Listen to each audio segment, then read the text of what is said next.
నమస్తే, welcome to KR TV. నేను మీ క్రాంతి. ఇవాళ నా ముందు సబాని వెంకట్ గారు ఉన్నారు. ముందే వెల్కమ్ చేద్దాం. అన్న నమస్తే. నమస్తే క్రాంతి. బాగున్నారా? బాగున్నా. హ్యాపీ ఉన్నారా? చాలా బాగున్నా. లాస్ట్ ఇంటర్వ్యూలో కొన్ని ప్రశ్నలు మిగిలిపోయినాయి. అట్ ద సేమ్ టైం నేను ఇంకా కూడా ఎంక్వైరీ చేస్తే సబాని వెంకట్ ఆ ఇంటర్వ్యూలో బయట పడలేదేమో, రావాల్సింది ఇంకా చాలా ఉందేమో అని అనిపించింది కొన్ని సందర్భాలలో. సో వాటిని అడిగేటందుకే ఇంటర్వ్యూ. బట్ కొన్ని మనసును నొచ్చేటివి ఉంటాయి, మెప్పించేటివి కూడా ఉంటాయి. ఏవైనా అడగొచ్చు అని అంటే కంటిన్యూ చేద్దాం. అడగచ్చు. ఓకే కదా? కంఫర్ట్గానే ఉన్నారు కదా? కంఫర్ట్గా ఉన్నా. ఇబ్బంది ఏం లేదు కదన్నా? లేదు క్రాంతి. Right, okay. కొంచెం నీరసంగా డల్గా అనిపిస్తున్నారు. ఏమైంది అసలు? ఏమైనా ఇబ్బంది అయిందా? ఇబ్బంది ఏం లేదు. నైట్ ఒక చిన్న పాపకి ఎమర్జెన్సీ ఉండే, బ్లడ్ ఇవ్వడానికి పోయింది. ఎవరు పిల్లలు అందుబాటులో లేకుండే నేనే పోయినాను. నైట్ అంతా అక్కడే ఉండాల్సి వచ్చింది. బ్లడ్ ఇచ్చి వచ్చారా? బ్లడ్ ఇచ్చి వచ్చింది. Blood donation. యా. రైట్ అన్న. సరే, ఈ అంశం కూడా మాట్లాడేది ఉంది, తర్వాత మాట్లాడదాం. అసలు సబాని వెంకట్ ఏం అర్థమవుతలేదు మాకు. సబాని వెంకట్ హీరోనా, జీరోనా, పొలిటికల్ స్ట్రాటజిస్టా, లేకపోతే పొలిటీషియనా? అసలు ఏంది సబాని వెంకట్ ఎవరు అసలు? సబ్బన్ వెంకట్ ఎవరు అనేది నువ్వు చెప్పాలి. నా గురించి నేను చెప్తే ఎట్లా ఉంటుంది క్రాంతి? మాకు అర్థం అవుతలేదని నేను ఇంటర్వ్యూకి పిలిచిన. అసలు ఏంటిది మీరు మీ గురించి మీరేమనుకుంటారు? మాకు తెలుసుకోవాలన్నది జర చెప్పుర్రి. మీరు విన్నది ఏది ఉందో అదే ఉంది, వేరే కొత్తగా ఏముండదు. చలో, నేను విన్నది ఏంటంటే, నాకు ఒక్కొక్కసారి అంటే దశావతారం లెక్క కమలాసన్ దశావతారంలో ఎట్లుంటాడో మీరు కూడా అట్లా ఒక్కొక్కసారి ఒక్కొక్క అవతారం ఎత్తారు. ఒకసారి హీరో లెక్క, ఒకసారి ఏమో రౌడీ లెక్క, if you don't mind rowdy లెక్క, ఒకసారి ఏమో పొలిటీషియన్, ఫక్త్ పొలిటీషియన్ లెక్క, ఒక్కొక్కసారి ఏమో పొలిటికల్ స్ట్రాటజిస్ట్ లెక్క. ఇట్లా చెప్పుకుంటూ పోతే ఇంకొన్ని పేర్లు కూడా ఉన్నాయి. అవి కూడా మీకు అన్నీ ఆపాదించాల్సి వస్తుంది. సో అందుకోసం మీరు చెప్తే నాకు వినాలని ఉంది. అందరిలాంటి వ్యక్తిని అబ్బా, కొత్తగా చెప్పడానికి ఏముండదు. అందరిలాంటి వ్యక్తినే. నీకు ఎటువంటి వ్యక్తిత్వం ఉందో కొంచెం అటు ఇటుగా నేను ఉంటాను అంతే. ఎవరి జోలికైతే పోను, నా పని నేను చేసుకుంటా అంతే. ఎవరి జోలికి పోను. నా జోలికి వస్తే అట్లా కాదురా బాబు ఇట్లా అని చెప్తాము. ఏదున్నా కూడా అందరికి ఉండాల్సినంత వ్యక్తిత్వమే మనకు ఉంటుంది. వేరే బియాండ్ ద లైన్ అయితే పో. అసలు ఏం చేయదలుచుకున్నారు? హుజరాబాద్లో ఏం చేయదలుచుకున్నారు? రాష్ట్ర రాజకీయాలలో ఏం? నా వ్యక్తిత్వం వెరీ సింపుల్ అబ్బా.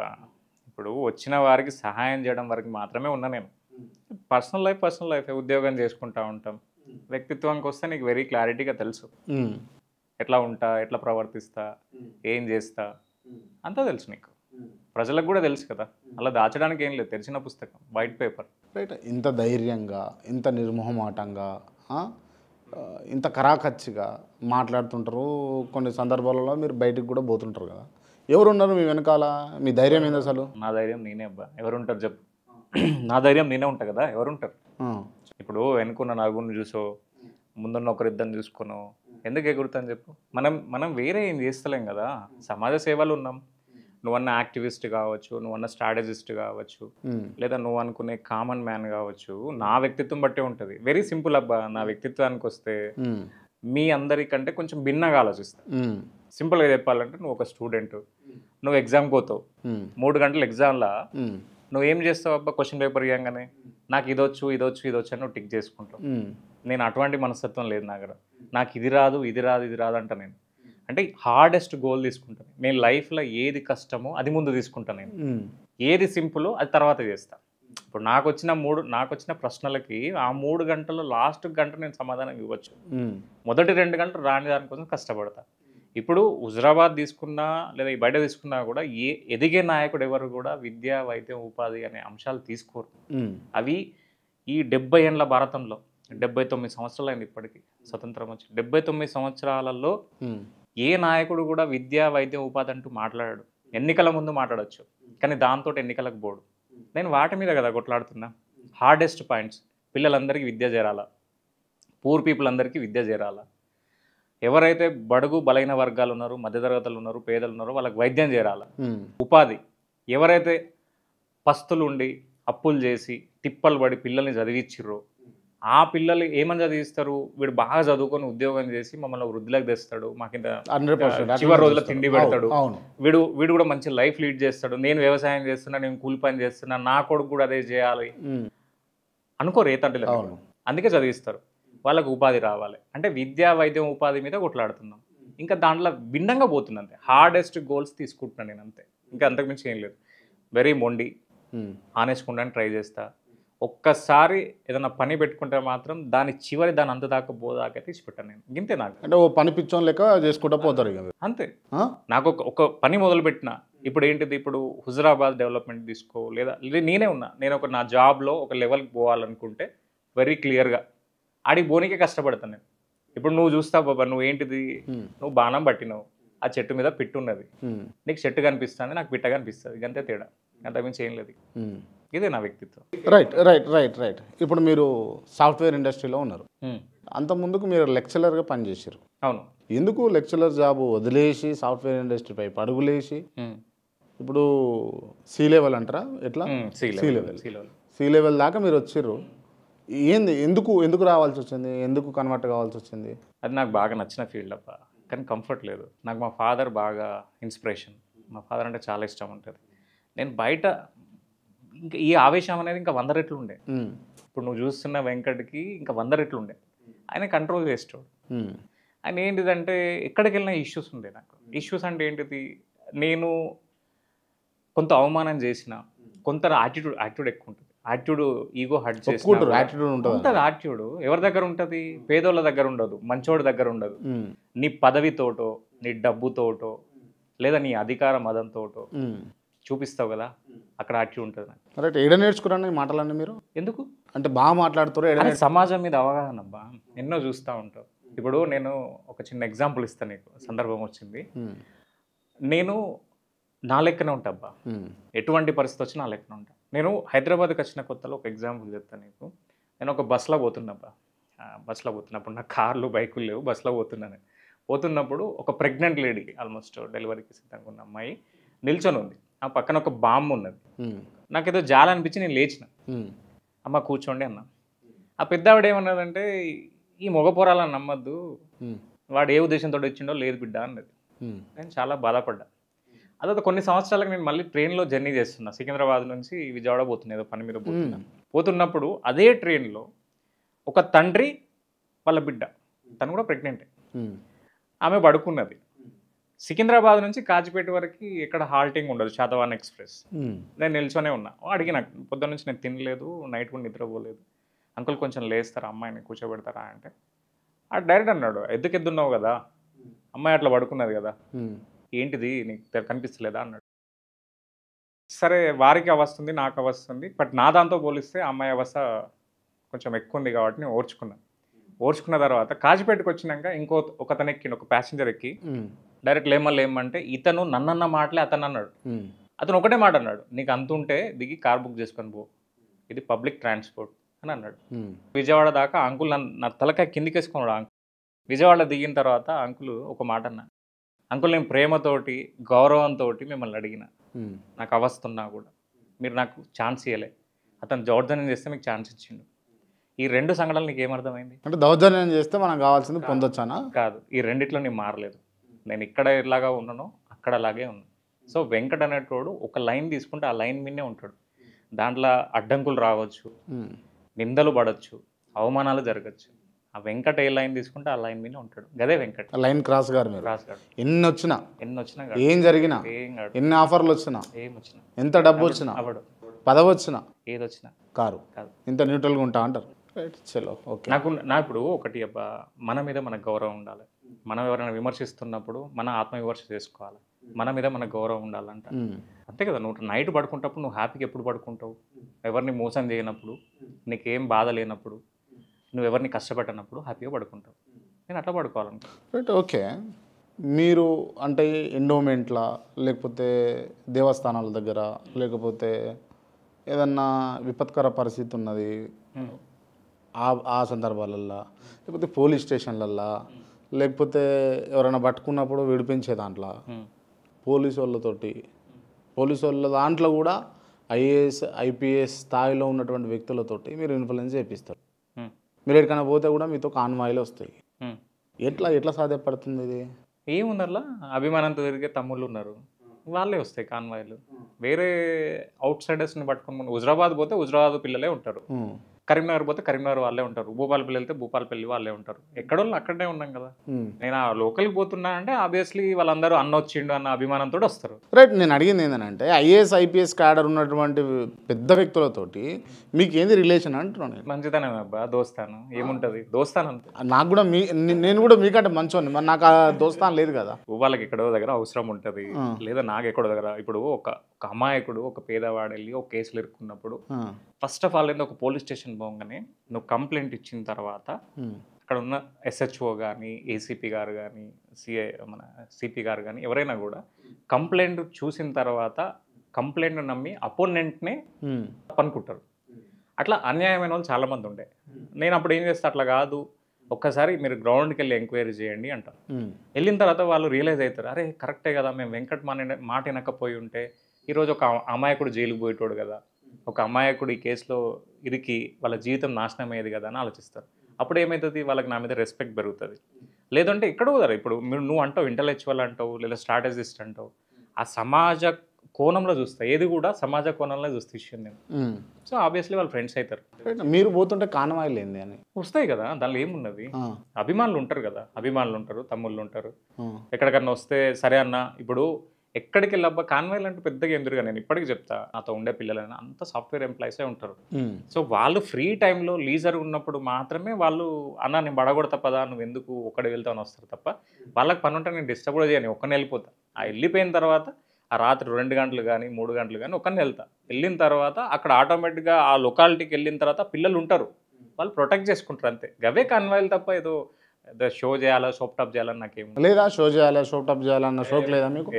లేదు, వెరీ సింపుల్ ఉంటుంది, చాలా సింపుల్ ఉంటుంది. ఇప్పుడు ఇంతసేపు మాట్లాడిన అంశాలల్లో డౌన్ టు ఎర్త్ ఉంటానన్నారు, ఒకే లైన్ పట్టుకొని ఉంటానన్నారు, ఆ లైన్ క్రాస్ గాను అని అన్నారు. పోలీసు వాళ్ళతోటి ఐఏఎస్ ఐపీఎస్ క్యాడర్ ఉన్నటువంటి వ్యక్తులతోటి మంచి పరిచయాలు ఉన్నాయి అని అన్నారు. అంత ఒక వింతగా అనిపిస్తుంది, ఓ వింత రాజకీయ వ్యక్తి చేసేటటువంటి పనులలాగా అనిపిస్తుంది. అసలు రాజకీయాలు మీకు సెట్ అవుతాయా అని ఓపెన్గా అడిగితే ఏం చెప్తారు? ఇప్పుడు హుజరాబాద్ తీసుకుంటే, సరే నేను ఆల్మోస్ట్ చాలా కాన్స్టిట్యున్సీలలో ఉన్నా కూడా ఎక్కువ ప్రభావం అనేది హుజరాబాద్నే ఉన్నది. ఇప్పుడు హుజరాబాద్ తీసుకుంటే హుజరాబాద్లో అందరినీ కాదని నువ్వు నన్ను ఎందుకు ఇంటర్వ్యూ చేస్తున్నావు? అందరినీ కాదని, ఇప్పుడు రాజేంద్ర అని ఉన్నాడు, కౌశిక్ రెడ్డి ఉన్నాడు, ఇంకోరు ఎవరు ఉన్నా కూడా వాళ్ళందరినీ కాదని నువ్వు నా దగ్గరికి ఎందుకు వచ్చినావు ఇంటర్వ్యూకి? అయితేనే వస్తావు కదా. ఇంతకుముందు ఇంటర్వ్యూలో చెప్పినట్టు కూడా వారికి సమస్య ఉంటే వాళ్ళ నారికి ఎందుకు వస్తారు? నాతో అయితేనే వస్తారు. అవుతుందా అని ఎట్లా చెప్తావు? సబ్బాని వెంకట దగ్గరికి పోతే ఏ పని అయినా అవుతుందా? అట్లా నేను చెప్పాను, అయ్యేటి అవుతాయి కానీ కావు, కాకపోతే కాదని చెప్పేస్తా. సపోజ్ చాలామంది చేస్తారు, ఏదో నేను చారిటబుల్ ట్రస్ట్ అనుకున్నాను ఇంకేదనుకున్నా చాలామంది చేస్తారు, నా వల్ల అయితే చేస్తా, కాకపోతే నన్ను అడగొద్దని మొక్కనే చెప్పేస్తాను. నన్ను అడగొద్దు, నాతో కాదు అని చెప్తా. ఆ టైం పాస్ చేయడం, దాన్ని ల్యాగ్ చేయడం నాకు ఇష్టం. అంటే ఏదో కొత్త రకంగా రాజకీయాలు చేయాలి, లేకపోతే రాజకీయాల్లో పెను మార్పులు తీసుకురావాలి, లేకపోతే రాజకీయాలు ఇవి కావు ఇట్లుండాలి రాజకీయాలు అన్న ఆలోచనలు ఏమైనా ఉన్నాయా? క్రాంతి, నీకు తెలిసిన రాజకీయం ఒకటి చెప్పు నాకు. మీరు చూస్తున్న రాజకీయం, అప్పుడు ఒక మంచి జర్నలిస్టు, నువ్వు చూస్తున్న రాజకీయం, నీకు తెలిసిన రాజకీయం ఒకటి చెప్పు. హామీలు అమలు చేస్తామని మాట ఇచ్చి ఓట్లు వేయించుకొని వాళ్ళ పని వాళ్ళు చేసుకోవడం, ఇదే రాజకీయం ఇప్పుడైతే ప్రజెంట్ యాజ్ ఆఫ్ నౌ. నాకు తెలిసిన రాజకీయం అది కాదు, నాకు తెలిసిన రాజకీయం అది కాదు, నాకు తెలిసిన రాజకీయం వేరు, నేను చూసిన రాజకీయ నాయకులు వేరు, నేను అభిమానించే నాయకులు వేరు ఉంటుంది. ఇది కాదు, ఈ విధంగా ఈ సంక్షేమం ఒక దిక్కు, అభివృద్ధి ఒక దిక్కు పెట్టుకొని ఆ జోడు గుర్రాల లెక్క తీసుకెళ్తూ ప్రతి పేదోడికి ప్రతి మధ్యతరగతోడికి న్యాయం జరగడమే రాజకీయం. జరుగుతలేదా? న్యాయం జరుగుతలేదా? జరుగుతుందంట. జరుగుతలేదా అని అడుగుతున్నాను నేను. జరుగుతుందన్నమాట. జరుగుతలేదా అని నేను అడుగుతున్నాను. జరగట్లేదు. ఎక్కడ జరగట్లేదు? ఏం జరగట్లేదు చెప్తారా? చెప్పిన కదా ఫస్ట్ ఇంటర్వ్యూలో, ఒక అమ్మాయి డెలివరీకి పోతే కూడా సర్వీస్ చేయలేనంత వ్యవస్థ ఉంది. ఒక అబ్బాయి గవర్నమెంట్ జాబ్ కోసం ట్రై చేసి వయసు అయిపోతే, వాళ్ళ తల్లిదండ్రుల వయసు అయిపోతే, అదే నేటివ్ వాళ్ళ జన్మస్థలంలో ఉపాధి దొరికే ఛాన్స్ ఉంది. ఇప్పుడు హుజరాబాద్లో నేను ఒక పిల్లోడు నాకు ఫోన్ చేసిండు, వీణవంక నుంచి ఫోన్ చేసిండు. ఆ అబ్బాయి ఎంసీఏ చేసిండు, గవర్నమెంట్ జాబ్స్ ప్రిపేర్ అవుతున్నాడు. ఆ ప్రిపేర్ అయిన తర్వాత జాబ్ రాలేదు, గవర్నమెంట్ జాబ్స్ రాలేదు. ప్రైవేట్ జాబ్ చేసుకోవాలంటే హైదరాబాద్ రావాలి, బెంగళూరు పోవాలి, పూణే, ముంబై ఎక్కడికి పోవాలి. ఇప్పుడు అక్కడ వాళ్ళ తల్లిదండ్రుల ఆరోగ్యం క్షీణించింది. అక్కడ ఏదో పని చేసుకుందాం అంటాడు. అక్కడ ఏమున్నది చెప్పు? అక్కడ ఏమున్నది? ఏం లేదు కదా. అంటే న్యాయం అనేది ఏంటిది? నీకు విద్య దొరకాలి, వైద్యం దొరకాలి, ఉపాధి కూడా నువ్వు ఉన్న ప్లేస్లో దొరకాలి.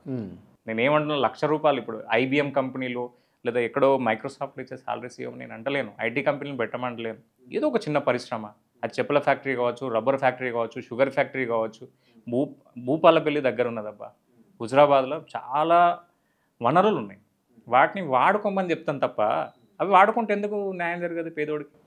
గా రాజకీయం కోరుకుంటాను నేను, అంతేగాని నువ్వు ఏం పని చేయకు, సోవర్పతి లేకుండా నీకు పెన్షన్ ఇస్తా, ఏం పని చేయకు నీకు నేను అన్నీ ఆ బంద్ ఈ బంద్ వేస్తా, ఇది కాదు కదా రాజకీయం. హుజరాబాద్ డెవలప్ కాలేదంటారా ఈ నెలల సంది? అయిందని నువ్వు అంటావా? అయిందని నువ్వు అంటావా? అంటే కావాలంటే ఏం కావాలనుకుంటారు హుజరాబాద్కి? హుజరాబాద్ అనేది చాలా విలక్షణమైన కాన్స్టిట్యున్సీ. అన్ని కాన్స్టిట్యున్సీలు 119 నియోజకవర్గాలలో హుజరాబాద్ అనేది చాలా డిఫరెంట్ కాన్స్టిట్యున్సీ. అక్కడ నాయకులు కానీ ప్రజలు కానీ చాలా డిఫరెంట్గా ఉన్నారు. ఇప్పుడు హుజరాబాద్ అనే కాన్స్టిట్యున్సీ చాలా మందికి ఇప్పటికి హుజరాబాద్ ఉన్న 90% పార్టీలలో తిరిగే వాళ్ళకి కూడా తెలియదు ఇన్ఫర్మేషన్ నేను చెప్తాను నీకు. ఓకే 1978లో కమలాపూర్ కాన్స్టిట్యున్సీ పుట్టింది, 1952లో హుజరాబాద్ కాన్స్టిట్యున్సీ పుట్టింది. నిజాం స్టేట్లోనే హైదరాబాద్ సంస్థానం ఉన్నప్పుడు, హైదరాబాద్ స్టేట్ ఉన్నప్పుడే 1950లో మనకి 2 ఎమ్మెల్యేలు ఉండేవాళ్ళు. ఓకే 1978లో ప్రెసిడెంట్ రూల్ తర్వాత, ఎమర్జెన్సీ తర్వాత కమలాపూర్ కాన్స్టిట్యున్సీ ఏర్పడ్డది. ఏర్పడ్డ తర్వాత చూసుకుంటే ఈ రాష్ట్ర రాజకీయాలలో 1978లో దుగ్గిరాల వెంకట్రావు అండ్ పి జనార్దన్ రెడ్డి వీళ్ళిద్దరు ఉండే. ఓకే ఒకరు హుజరాబాద్ నుంచి ఉండే దుగ్గిరాల వెంకట్రావు, పి జనార్దన్ రెడ్డి కమలాపూర్ నుంచి పోటీ చేసిండు. అప్పటికి కాంగ్రెస్ పార్టీ అధికారంలో ఉంది స్టేట్లో. 1983లో ఎన్టీ రామారావు పార్టీ పెట్టిండు. పార్టీ పెట్టిన తర్వాత ఇదే 1983లో వచ్చేసి అక్కడి నుంచి రామచంద్రారెడ్డి, ఓకే రామచంద్రారెడ్డి పోటీ చేసిండు. ఇక్కడ నుంచి కొత్త రాజిరెడ్డి ఇండిపెండెంట్గా పోటీ చేసి గెలిచాడు. ఇక్కడ ఇండిపెండెంట్ క్యాండిడేట్, అక్కడ కాంగ్రెస్ క్యాండిడేట్. టీడీపీకి అక్కడ ప్రాతినిధ్యం లేదు 83 ఎలక్షన్లో. 85కి వస్తే ముద్దసం దామోదర్ రెడ్డి అక్కడ నుంచి పోటీ చేసిండు, ఇక్కడ నుంచి ఇంకొకరు పోటీ చేశారు. ఓకే తర్వాత 1989కి వస్తే ఆ 85లో ముద్దసం దామోదర్ రెడ్డి మినిస్టర్. సో 84 తర్వాత తీసుకుంటే 89 అక్కడ నుంచి ముద్దసం దామోదర్ రెడ్డి టీడీపీ నుంచి గెలిచిండు. ఇక్కడ 89లో కేతిరి సాయిరెడ్డి ఇండిపెండెంట్ గెలిచిండు. ఈ గెలిచిన తర్వాత రాష్ట్రంలో కాంగ్రెస్ పార్టీ అధికారంలో ఉన్నది. అప్పటికి మినిస్ట్రీ అక్కడ ఎవరికి రాలేదు. 94 తీసుకుంటే నెక్స్ట్ అక్కడ నుంచి ముద్దసం దామోదర్ రెడ్డి టీడీపీ, ఇక్కడ నుంచి ఇనకాల పెద్దిరెడ్డి గారు టీడీపీ. ఓకే ఇప్పుడు టీడీపీ పెద్దిరెడ్డి గారు మినిస్టర్ అయ్యారు. నెక్స్ట్ సేమ్ మళ్ళీ పెద్దిరెడ్డి గారు మళ్ళీ ముద్దసం దామోదర్ రెడ్డి గారు తీసుకుంటే మళ్ళీ పెద్దిరెడ్డి గారు మినిస్టర్ అయ్యారు. ఆ తర్వాత ఎలక్షన్లో తీసుకుంటే ఇక్కడ నుంచి కెప్టెన్ లక్ష్మీకాంతారావు, అక్కడ నుంచి ఈటల రాజేంద్ర. ఓకే అప్పటికి ఏంది తీసుకుంటే కెప్టెన్ లక్ష్మీకాంతారావు గారు మినిస్టర్ అయ్యారు. ఆ తర్వాత మళ్ళీ తీసుకుంటే అప్పుడు కమలాపూర్ను హుజరాబాద్ కంబైండ్ అయ్యి ఈటల రాజేందర్ గారు ఇక్కడ ఎమ్మెల్యే అయ్యారు 2009కి. 2009 తీసుకుంటే మొన్నటి వరకు ఈటల రాజేందర్ గారు ఎమ్మెల్యేగా ఉన్నారు. ఇప్పుడు ఈ ఓవరాల్ స్టోరీ తీసుకుంటే ముద్దసాని దామోదర్ రెడ్డి గారు 2 సార్లు మినిస్టర్, కెప్టెన్ లక్ష్మీకాంతారావు ఒకసారి మినిస్టర్, పెద్దిరెడ్డి గారు 2 సార్లు మినిస్టర్, ఈటల రాజేందర్ గారు 2 సార్లు మినిస్టర్. ఇప్పటి వరకు హుజరాబాద్లో ఒక్క పేరున్న సంస్థ ఎందుకు రాలేదు? ఇన్ఫ్రా డెవలప్ చేశారు, పెద్దిరెడ్డి గారు చేశారు, ఈటల రాజేందర్ గారు ఇన్ఫ్రా చేశారు. దాని మీద క్వశ్చన్ చేస్తలేము. ఏదో ఎంసీ బిల్ ఇవ్వడం కానీ, మురికాలువలు పెట్టడం కానీ, లేదా షాపింగ్ కాంప్లెక్స్లు కట్టడం కానీ చేసారు. ఇవి ఉంటే సరిపోతుందా? ఇప్పటివరకు ఒక పేరున్న సంస్థ ఎందుకు రాలేదు? ఒక నేషనల్ ఇన్స్టిట్యూట్, ఒక మెడికల్ కాలేజ్, ఒక్క గవర్నమెంట్ ఇంజనీరింగ్ కాలేజ్, ఒక్క ఫ్యాక్టరీ అని వచ్చింది. అంటే వీళ్ళు అడగలేదా, వాళ్ళు చేయలేదా? అంటే ఇంత ఎంఐఎంఈలు ఉండి కూడా హుజరాబాద్లో ఇంతవరకు కూడా ఫ్యాక్టరీలు కానీ లేకపోతే గవర్నమెంట్ కాలేజీలు కానీ ఇన్స్టిట్యూట్స్ కానీ ఏం లేవు. ఏం జరిగింది చెప్పి ఇప్పుడు నేను ఒకటి అడుగుతాబ్బా, ఈ స్టోరీ మొత్తం చెప్తున్నా నేను. ఇప్పటివరకు హుజరాబాద్లో 90% కార్యకర్తలకు కమలాపూరు, హుజరాబాద్ 2 కాన్స్టిట్యున్సీస్ ఉన్న విషయమే చాలా మంది తెలియదు.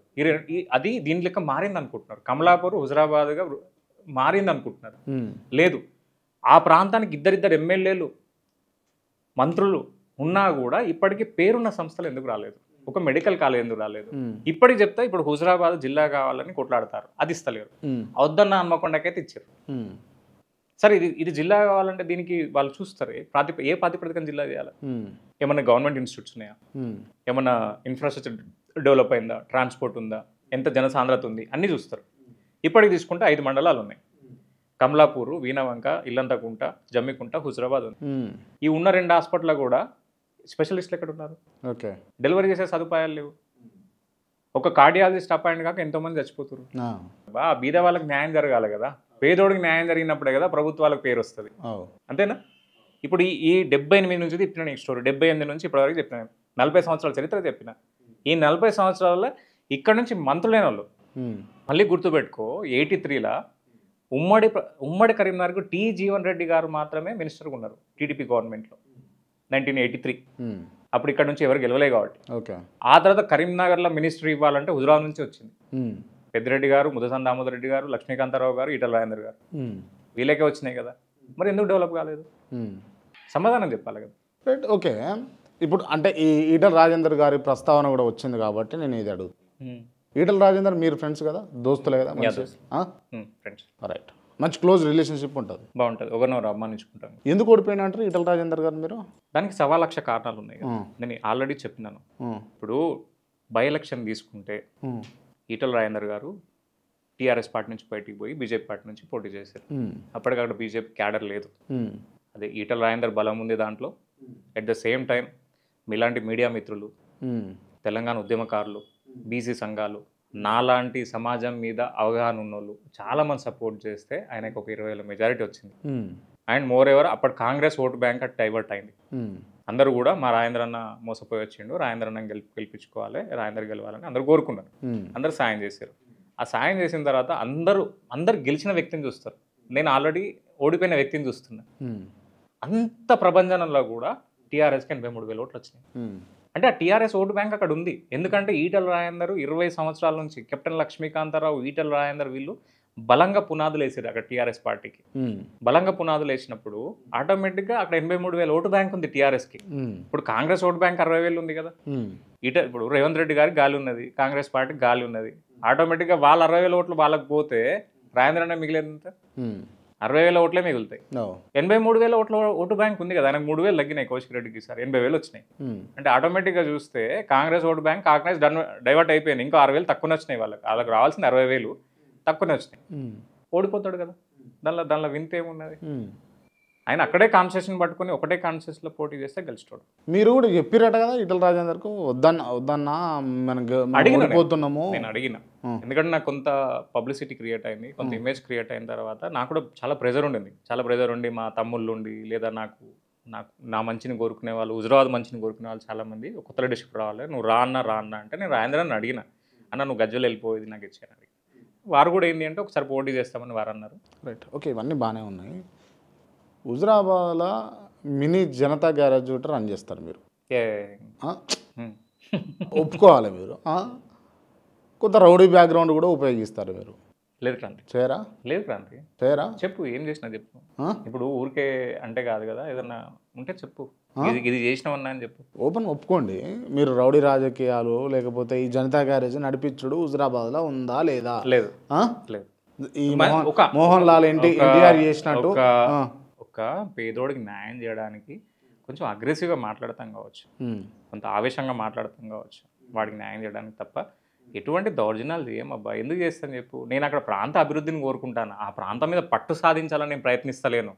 ఆ ప్రాంతం అభివృద్ధి చేయాలనుకున్నప్పుడు నేను కొంత అనిహిమనిగే ఉంటా కదా, అన్న ఇది చేయండి, అన్న అది చేయండి. ఇప్పుడు నువ్వు పెద్ద ఫంక్షన్ పోతావు అబ్బా, ఒక పెద్ద మినిస్టర్ ఇంటికి పెళ్ళికి పోతావు, ఎమ్మెల్యే ఇంటికి పెళ్ళికి పోతావు, అంతా డైనింగ్ టేబుల్ కూర్చుంటావు. నువ్వు ఏం అడుగుతావు? అన్న ఒక ఫోటో దిగుతా అంటావు, అన్న మీ ఏరియాలో కొంత ల్యాండ్ కొంటున్నా కొంచెం మాట్లాడంటావు, లేదా పంచాయతీ ఉంది చేయమంటావు. నేను గవాడుగబ్బా, నేను డైనింగ్ టేబుల్ కూర్చుంటే అన్న మీరు ఫ్యాక్టరీ పెడుతున్నారట కదా, మా ఊరు పిల్లలకు 4 ఉద్యోగాలు, అన్న మీరు ఇది చేస్తున్నారట కదా, మా ప్రాంతానికి తీసుకురా, ఇవి అడుగుతాబ్బా. నేను ఆ ప్రాంతం అభివృద్ధి మీదనే మాట్లాడుతున్నా తప్ప నువ్వన్న రౌడీ రాజకీయాలు. రైట్. ఇప్పుడు మీ దగ్గరికి సమస్యలు చెప్పుకోవడానికి లేకపోతే ఆపతుంటే మీ దగ్గరకు వచ్చి ఈ సమస్య ఉంది, గడ కుట్లాట అయింది, లేకపోతే వీడు ఇబ్బంది పెడుతున్నాడు మా అమ్మాయిని అని చెప్పేసి మీ దగ్గర కేసెస్ వస్తాయా రావా? ఓపెన్ అయిపోయింది. అదే కదా నేను అనేది జనతా గ్యారేజ్. ఇప్పుడు అది కదబ్బా, కొంతమంది బయటికి చెప్పుకోలేని విషయాలు ఉంటాయి, పోలీసుకి కూడా చెప్పుకోలేని విషయాలు ఉంటాయి. దాన్ని హ్యాండిల్ చేయాలన్నప్పుడు వాళ్ళ వాళ్ళ వాళ్ళ పర్సనాలిటీని, వాళ్ళ క్యారెక్టర్ని బహిర్గతం చేయకుండా ఉండడానికి కొన్ని మార్గాలు ఎంచుకుంటాం కావచ్చు. అట్లని చెప్పి మేము వెళ్ళి మ్యాన్ హ్యాండ్లింగ్ చేసిరా పనులు చేసిరా ఇట్లాంటివి జరుగుతాయి, రెగ్యులర్ జరుగుతాయి. ఏం చేస్తారు? జరుగుతాయి. ఏం జరుగుతాయి అంటే ఎట్లా చేస్తారు? ఎట్లా హ్యాండిల్ చేస్తారు? ఏం చేస్తారు? కొడతారా? కిడ్నాపులు చేస్తారా? ఏముండదు. కిడ్నాప్ పోలీసు వారి సహాయంతో పలానా ఇష్యూ ఉంది, మీరు పబ్లిసిటీ చేయకుండా మీడియాకి రివీల్ చేయకుండా చేయండి, ఆ విషయాన్ని గోప్యతంగా ఉంచండి అంటాం. దానిలో ఎటువంటి ఇల్లీగల్ యాక్టివిటీ ఉండదు. జస్ట్ అవతలి పార్టీని ఇబ్బంది పెడుతుర్రు ఇది చూడండి అని చెప్తాను తప్ప ఇంకేం ఉండదు. నువ్వు చెప్పిన విషయం నాకు అర్థమైంది. ఏదో హన్మకొండ ఒక ఇష్యూ ఉండి అదే అడుగుతున్నావు, నాకు అర్థమైంది. అది హెల్ప్ చేసినాం కదా, ఇప్పుడు అమ్మాయి హ్యాపీగా జాబ్ చేసుకుంటుంది. ఏం జరిగింది దాంట్లో ఆ విషయంలో అసలు? వాళ్ళు ఏదో పిల్లలు కూడా ఇద్దరు ఏదో లవ్ చేసుకున్నారు. లవ్ చేసుకున్న తర్వాత ఏదో వాళ్ళ పర్సనల్ స్పేస్లో ఆ అమ్మాయి సమ్ పర్సనల్ ఇన్ఫర్మేషన్ వాడి దగ్గర ఉండింది. ఉండి వాడు ఎప్పటికీ బ్లాక్మెయిల్ చేస్తున్నాడు ఆ అమ్మాయిని. ఏదో నీ చైన్ ఇవ్వు, నీ ఫోన్ ఇవ్వు, నీ డబ్బులు ఇవన్నీ చెప్తున్నాడు. ఒకసారి ఆ అమ్మాయి ఆల్రెడీ ఫోన్ ఇచ్చేసింది, సరే గోల్డ్ ఇచ్చేసింది. ఇచ్చిన తర్వాత వాడు సంతృప్తి చెందలేదు, మళ్ళీ బ్లాక్మెయిల్ చేయడం స్టార్ట్ చేసి. అది చేసినప్పుడు వాళ్ళు కామన్ ఫ్రెండ్ ద్వారా నన్ను సంప్రదించినప్పుడు సరే హన్మకొండ ఇష్యూ, నేను అక్కడున్న ఒక స్టేషన్ సిఏతో మాట్లాడి ఇట్లా ఇష్యూ ఉందండి కొంచెం చూడండి అన్నప్పుడు, సరే అన్నది మా పరిధిలోకి రాదు అంటే, అమ్మాయి హన్మకొండే కదా, మీరు అమ్మాయి కంప్లైంట్ తీసుకోండి అంటే, కంప్లైంట్ తీసుకుంటే ఇది లీగల్గా పోవాల్సి వస్తుంది అన్న, కోర్టు పరిధికి పోవాల్సి వస్తుంది, రిమాండ్స్ ఉంటాయి, ఇవన్నీ ఉంటాయి అన్నప్పుడు, సరే దీన్ని ఇన్ఫార్మల్గా చేయండి అన్నప్పుడు వారు చేసారు. అబ్బాయిని పిలిపించి వాళ్ళ స్టైల్లో 2 తగిలించి వాడి దగ్గర ఉన్న హార్డ్ డిస్క్లు, వాడి దగ్గర ఉన్న మొబైల్ అంతా ధ్వంసం చేసి పంపించేసారు. ఆ అమ్మాయి హ్యాపీగా చదువుకున్నది, ఉద్యోగం చేసుకుంటాను. ఇప్పుడు ఇలా రౌడిజం ఎక్కడ ఉన్నది? అన్యాయం జరిగిందా చూడ నిలబడ్డాం అంతే. ఇలా ఎక్కడున్నది అంటే మంచి పనులే చేస్తున్నాం అని అంటారు. మంచి జరిగింది, ఇప్పుడు మంచి జరిగింది. నేను చెప్పిన కదా, ఒక పేదోడు కడుపు నింపనీకి, ఒక అన్యాయం జరిగిన చోట న్యాయం చేయనీకి అప్పుడప్పుడు కొంత లైన్ క్రాస్ అవుతాం కావచ్చు, కానీ అలా మనం చిక్కుకోం, ఇంకోరికి అన్యాయం చేయాలి. రైట్, ఈ కాసేపు ఈ పర్సనల్ విషయాలు పక్కన పెడదాము.